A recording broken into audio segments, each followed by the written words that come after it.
क्या औरतों को बैठकर नमाज पढ़ने का हुक्म है? अक्सर औरतों को देखा गया है कि वो फ़र्ज़ और वाजिब सारी नमाज़ें बैठकर ही पढ़ती हैं, तो इस तरह नमाज़ पढ़ने से नमाज होगी या नहीं? तो इसका जवाब तफ़सील के साथ आप सुनेंगे। सबसे पहली बात तो ये कि जितनी भी फ़र्ज़ नमाज़ें हैं, चाहे वो ज़ोहर की हो या असर की हो या मगरिब या इशा या फ़जर की, इसके अलावा वित्र जो इशा में 3 रकात पढ़ी जाती है और ईदैन और फजर की 2 रकात सुन्नत, इनमें क़याम फ़र्ज़ है। क़याम का माना खड़े होकर नमाज़ पढ़ना, यानी बग़ैर उज़्र सहीह के ये नमाज़ें अगर बैठकर पढ़ी गईं तो नमाज होगी ही नहीं। उज़्र का माना भी आप सुन लें। उज़्र का मतलब ये होता है कि किसी के जिस्म में खड़े होने की ताकत ही ना हो।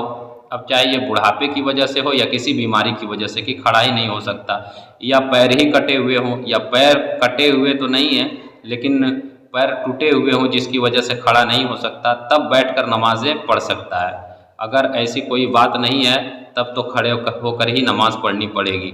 और ये हुक्म सिर्फ़ मर्दों के लिए ख़ास नहीं है, यानी वो तमाम नमाज़ें जिनमें मर्दों के लिए क़याम फ़र्ज़ है, उन नमाज़ों में औरतों के लिए भी क़याम फ़र्ज़ है। क़याम का माना मैंने बता दिया, खड़े होकर नमाज़ पढ़ना। लिहाजा वो तमाम फ़र्ज़ या वाजिब नमाज़ें जिनमें क़याम पर क़ुदरत थी, इसके बावजूद बैठ कर के पढ़ी हैं, तो उन नमाज़ों की क़ज़ा करना और तौबा करना फ़र्ज़ है। अगर क़ज़ा नहीं पढ़ेंगी और तौबा नहीं करेंगी तो सख्त गुनहगार और मुस्तहिक़ अज़ाब नार होंगी। हाँ, नफ़िल नमाज़ें बैठकर पढ़ी जा सकती हैं, मगर खड़े होकर पढ़ना अफ़ज़ल है, क्योंकि खड़े होकर पढ़ने में 2 गुना सवाब है।